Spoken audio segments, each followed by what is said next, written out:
Hello, welcome to Infinite Prattle. More than usual, I have no idea what I'm going to talk about. It's Christmas time, it's a weird time of year. I'm full of sugar, carbohydrates. I might talk about that. Let's see. Hello and welcome to Infinite Prattle! unscripted, unedited prattle on everything, hosted by me, Stephen. Listen, like, share and subscribe, and enjoy the show.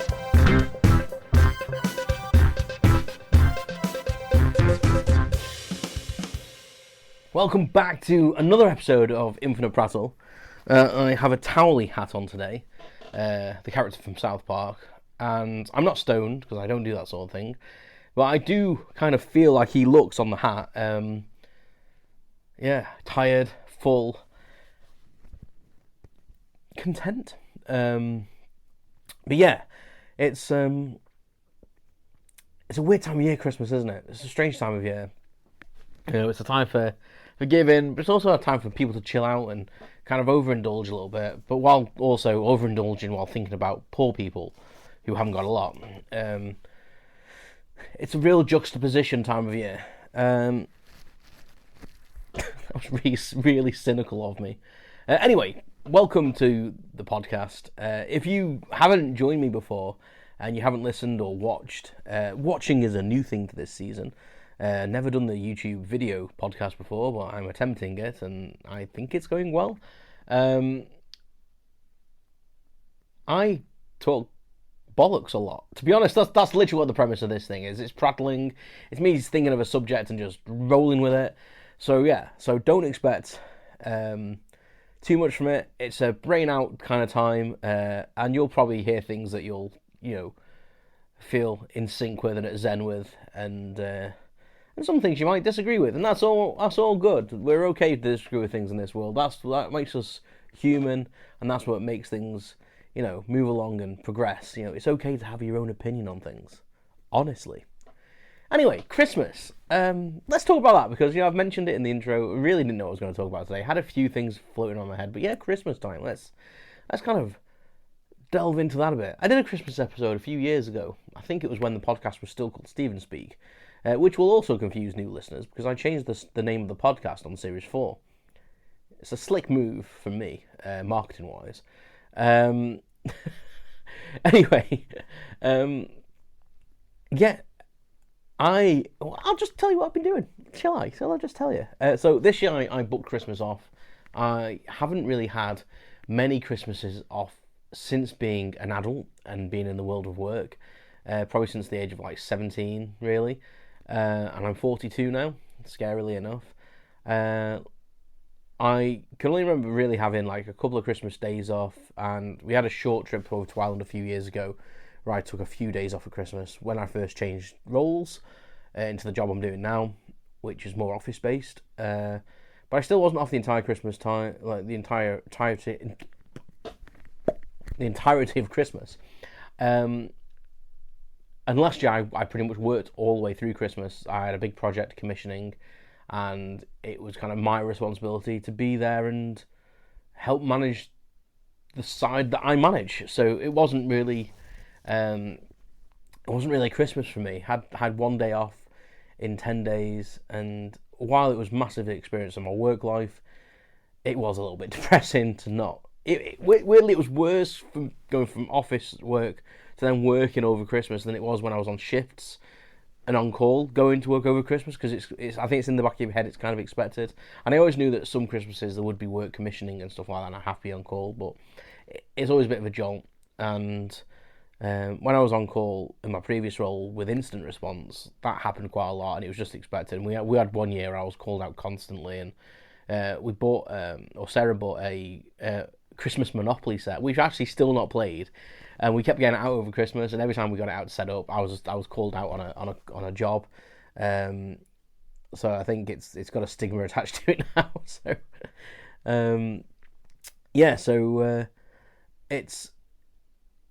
it's one of them times for me that is kind of, when you're a kid, it's very, very happy and exciting, and you're gonna get presents and what Santa brought you. And then you become old and you realise that Santa isn't real. And and it's your parents buying it. It does lose something. It kind of loses something in that fantasy realm of magic, but it also then turns into kind of like you realise how much your parents do for you, and that's that's nice, but it also puts a lot of pressure on you as a child, I think, sometimes. If you're a morally, like, straight child, I would say, and you kind of think what your parents are going through to afford these things. I mean, I was blessed as a child. Like, I didn't come from a poor background or a single parent house. Both my parents had jobs for the majority of my early teen life. My mum kind of stayed at home until I was about eight or nine, really, and then she went back to work. She did childminding and stuff like that, and she had many jobs. So we were a 2-person income, and whereas we didn't have loads of disposable income, my mum always made the money stretch. My dad did long shifts. He worked on the railway, same as I do now. He got me onto the railway. I've probably mentioned that before. And yeah, they were grafters basically, and they made the money stretch. My mum's always been a good cook, so she would not buy pre-packed food where possible. Sometimes for ease she did, but she would make things from scratch. We'd have leftovers, and I'm very blessed in that way that, you know, even though we didn't always get what we wanted, they tried their best to give us the next best thing, or, you know, we didn't really make lists or anything like that. I mean, the Argos catalogue was a big thing. When the Argos catalogue, for people from other parts of the world that don't have the shop Argos, it was basically like a catalogue. It was a high street shop, but they had a catalogue, and you couldn't order online or anything like that back in the day. I am of an age where I remember having to go to every single shop separately to get what you wanted. No Amazon, no online shops. You had to go out and physically shop, which was actually nicer. It was a nicer way to be, I think. It's brilliant having Amazon and all these different things that you can just click on, but it does make you lazy, and I feel it doesn't help my health, to be honest. I think that when I had to go walking and shopping, and you get all these conveniences added on, and all the conveniences, it's kind of like the Wall-E thing, where they're all in like wheelchairs and everything's brought to them and everything's automated, and they just get big and fat and lazy.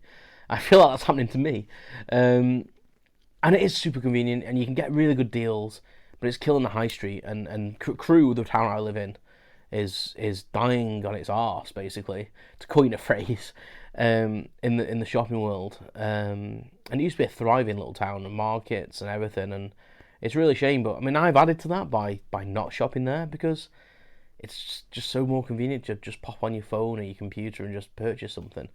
But yeah, at Christmas, I got a Mega Drive one year, I was Mega Drive 2, a Genesis 2 for people in America. I think they got the Genesis 2. I think they got the Mega Drive 2. I'm not sure, actually.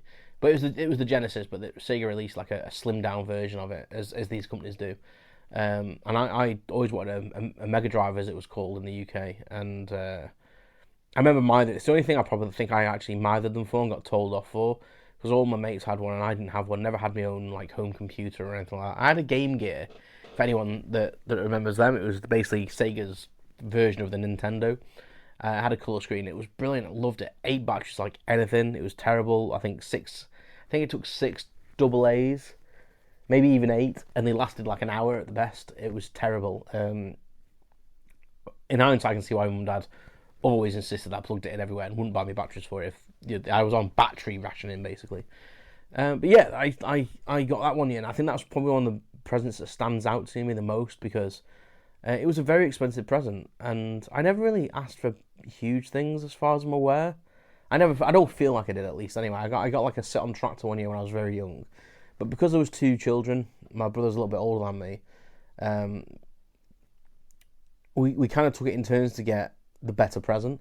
So one year he would get something quite expensive, or more expensive at least, and I would have lots of little things. And then the following year, if there was something I wanted that was a little bit more expensive, then it would be my turn, and vice versa. And that's kind of how they worked it. They couldn't afford to give us both a computer, or they couldn't afford to give us both a bike.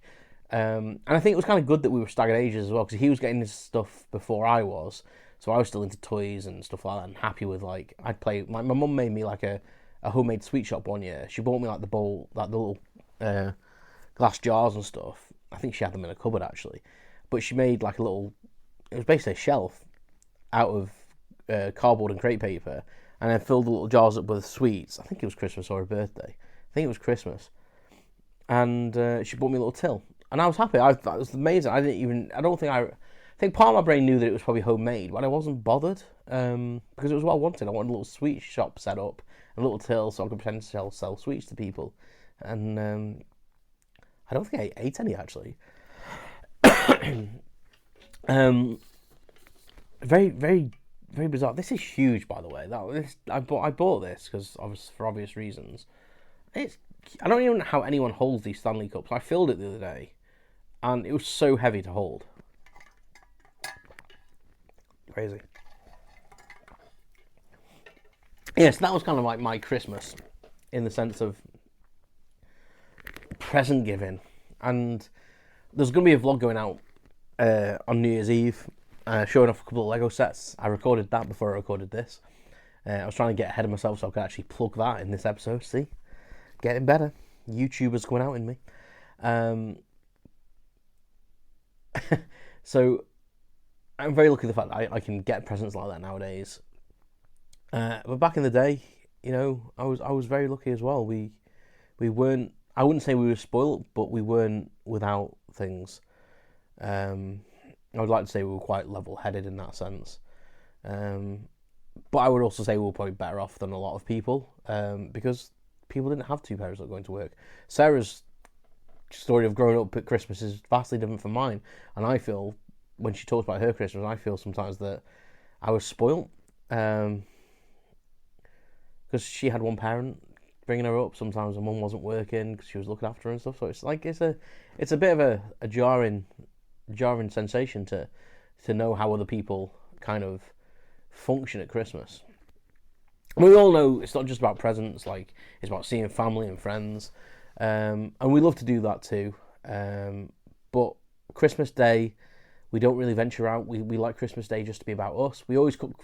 Since we've moved into this house, we've always cooked for Sarah's mum and brother because they're normally working, and so we've always tried to accommodate them. Even during COVID and stuff, we made food. The first Christmas we could like have people around, we chose them, and it's just a lovely experience. I love cooking for people. It's a very personal thing. It's something that I feel like to fill someone's belly is a, I don't know, it's something you can't match. I think giving someone some Lego is great, but if you provide someone with beautiful food that's tasty and gives them sustenance, I think that's even better. Maybe that's the Irish in me, the host. And this year is no exception. I actually tried a few things this year. I got up really early the day before Christmas Eve. So Christmas Eve was on a Wednesday this year, and we were doing something Wednesday afternoon. So I thought I don't want to be rushing around all day Christmas Eve trying to prep stuff. So I actually cooked our turkey joint and our ham joint the day before Christmas Eve on the 23rd, and made a nice honey mustard glaze for the ham. I make sausage stuffing. So my mum used to always make sausage stuffing on Christmas dinners and occasionally on Sunday dinners. It's kind of a thing in the UK, is we have a roast, so on a Sunday, so it normally consists of like roasties, roast potatoes that is, some sort of meat, beef or chicken generally. Sometimes people have pork or lamb, but generally beef or chicken I think is kind of like the most popular ones. And then people also have vegetables, so root vegetables, so carrots. Sometimes people roast parsnips. I love roast parsnips. A bit of a division on Christmas Day for us. Me and Sarah's mum love parsnips roasted, and her brother and Sarah hate them, so we have to keep them separated. The devil's phallus is what Michael calls them. So, and I would eat the devil's phallus every day if they were parsnips, so I don't care. And you can quote me on that. Roasted parsnips, obviously, not just plain old straight out of the ground parsnips. You know, that would be weird. But yeah, and gravy, and there's loads of different other things you can put in. Some people have like cauliflower cheese, which is like roasted, like boiled then roasted cauliflower with loads of cheese, like a white cheese sauce. It was like a bechamel cheese sauce. But there's quite a variation in this country. But then at Christmas, you have extras. So people have stuffing, and they'll have maybe sausage stuffing, which is what I do. We don't have sausage stuffing all the time. I would be very fat if I had that. I could eat that every single day. It's one of my favourite foods. Favoritist? Is that a word? Don't think it is. And I just love it. I just could eat that every single day. And yeah, I just make my mouth fill with saliva just thinking of it. And I made loads this year. I made a massive amount because I wanted to give some spare to Michael because he's very critical of food and he likes my stuffing. And as a as a kind of homage to his praise, I wanted to make him some extra this year. I don't feel like it was enough for him. Might have to make him a massive batch of it next year. But I must have made like 4 or 5 pounds of stuffing. And yeah, it's just lovely to be able to provide food for people. And I even got up really early on that day actually and made a fresh soda and fresh potato bread because I've never done that before. And I live in England and my mum's Irish and we can never get good soda and potato bread in this country. And I've always had a tradition since I was living on my own. It happened a couple of years after living on my own. I think I went over to see Mum and she did me an Ulster fry on Christmas Day and that was it. I was like, oh my god, Ulster fry on Christmas Day. Then literally don't eat until your Christmas dinner. Oh, that's like the best combo. It's like the best day ever.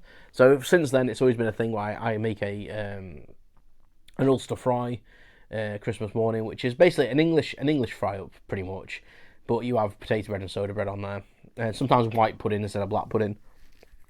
So mine consists of bacon, egg, mushroom, beans, fried potato bread, potato bread. What else have I said? Brown sauce is a must on it. Mushrooms, did I say mushrooms? And an egg. And black pudding. Did I say black pudding? I don't know. Anyway, unjumble all that, and that's my breakfast. But you can very rarely get the Irish stuff in this country that's any good. And if you can get it, it's pre-packaged, it doesn't taste the same, or it's not as fresh. So this year I was like, you know what? Potato bread's quite simple to make. I've seen the recipe before. Always said, I'm going to have a crack at that. Potato bread's super easy to make. I thought, why have I never tried it? So I thought, you know what? Let's go out and get some flour, some buttermilk, and I made it. And I must admit, the potato bread turned out brilliantly. It was delicious. It tasted nothing like the stuff you get in the shops. It was so fresh. And the same with the soda bread. Never made it before. It rose lovely. The consistency was beautiful, and yeah, like pat myself on the back there. I felt that I did a good job. And we've been eating it since that day, like pretty much. We've only just finished it today when I'm filming this podcast and recording this podcast. And it's, what day is it today? What date is it? It's a Saturday today, so it's the 27th, is it? The 27th. So it's lasted like 5 days, and it hasn't gone mouldy. It tastes just as fresh. So I'm very impressed.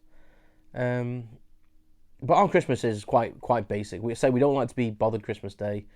We don't like to go out Christmas Day unless we maybe take the dog for a walk. We get up normally quite early. I'm quite an early riser on Christmas Day. I don't know why. Whether it's I'm excited to open presents. I generally know what I've got nowadays. That I'm an adult. But yeah, I was up this year at 6:25. Didn't really have anything to do because I'd already done all the meats. It was all in the fridge. The only thing we had to do was really the vegetables and the roasties and the gravy. Which we can all be done like right before you're making done an hour and a half before you're gonna eat. So we came downstairs, made a brew, lovely cup of tea in the morning, opened the presents. Bert loves to open the presents. He loves to help you rip off the packaging. And he's actually quite gentle unless he gets too excited. He was very excitable this year. So we had a lovely morning just opening presents. We chilled out. I made Tony the toucan, which you can see in the vlog on Wednesday, and yeah, just had a really lovely, just chilled out day. Just ate, snacked. The things that me as a British person consider to be Christmas. Watched a couple of things on the internet, like watched a couple of YouTube videos. We watched a film. I'm sure we did. I can't remember what we watched. Oh yeah, I watched Die Hard while building some Lego. because that's a Christmas film. I won't be told anything different. I will. I don't really care if you don't think it's a Christmas film. It's just set at Christmas. I understand that. Don't come at me. You can come at me. I don't care. Whatever. So yeah, I had just a lovely Christmas. Sarah loves Christmas. We got like really old traditional decorations this year, so I wanted to make it a bit special. We'd been about trying to like make the tree look a little bit different. We had some white lights, and I bought like colourful lights for the tree, and we bought the old foil decorations that go around the room. So years ago, this was like a thing in the UK. These foil, they like concertina into each other, and you just string them up, and they look so tacky, but they just make me smile. That's Christmas for me when I was a kid. The arguments of them getting them down and then opening up nicely, because my mum had them for so long, and when one broke, she'd go mad, even though they were like 20 years old or something stupid. And they're super fragile, but that's what Christmas was as a kid for us. So this year, while Sarah's in hospital, I did an online order and ordered a few. Got these like stick-on snowflakes for the windows and decorate the windows, and yeah, so it looks kind of Christmassy this year downstairs in our house. There's a few things in the loft that I need to sort out. We've got about like 4 of the boxes of stuff in the loft that we would normally put out, and the last couple of years we haven't. I think Sarah's a bit annoyed about that, but it always falls to me to get everything out of the loft because she can't. And I'd love it just to be more accessible. I'd love if there was like a hidden Christmas cupboard with all the stuff in there, and you could just open it out and she could just get to it and decorate it and everything. And I think it's like, I don't know if it's like a man thing. Maybe some women are like this as well. It's the process of getting stuff out and putting it away. I love it when it's up, and it makes me so happy, and it's lovely to have little twinkly and fairy lights. I mean, in my house, when I lived alone, because when you live alone, you can do what you want. It's your own house. I had fairy lights everywhere. Very much like on the Jimmy Eat World music video. I was kind of inspired by that. There's a music video, I think it's The Middle, it's the song's called. And they go through this house, and there's fairy lights everywhere. And I kind of did that in my house. I had a rope light going up the stairs. I had fairy lights around archways and my doors, like around my bed and stuff like that. So like at night time, I didn't really turn any main lights on. All the LED fairy lights went on, and it looked really cool. So my house kind of looks semi-Christmassy all year round. Yeah, so I do love all that. It's just the process of getting things in and out of the loft. But then now the big thing comes. I've got to recover from eating all this food. We've got loads of leftovers in the fridge. We've got loads of turkey meat. And you do feel very grateful. I feel very grateful. I've been clearing out some of the cupboards in the kitchen. I'm going to make some donations to some local charities with that to help people less fortunate. I always like to donate to a couple of charities at Christmas. So when I was out and about, some charity was asking for some donations, so I had a spare tenner. I don't normally carry cash, so threw some money in there in the old Salvation Army. They do some great work at Christmas, and it's a time for reflection. I think that when you sat there with a massive full belly, like, you have to take some time to think about the people that aren't doing that. And I don't want to put down on things, but that's kind of what it's meant to be about, really. Like, we forget the meaning of Christmas. I'm not really religious. Christmas for me is a potentially a day off and a time to eat lovely food, and that's really what it is. And if you get some nice gifts, it's a bonus. But yeah, we need to be nicer to people in 2026. I think is what I'm taking forward, and 2026 hopefully is going to be a good year, and we'll do some nice things, and hopefully you can join me on the things we talk about on this podcast. But I've rambled for long enough about Christmas and things like that. But let me know in the comments, like, what you do at Christmas. Do you have a set pattern like I do? Do you like to venture out on Christmas Day? Do you not like to stay in your own house? Do you go abroad or on a holiday at Christmas? Because a lot of people do that now. Let me know. And again, if this is your first time, thanks for tuning in. Hope you will again. Go back and check some other episodes. I'll put some.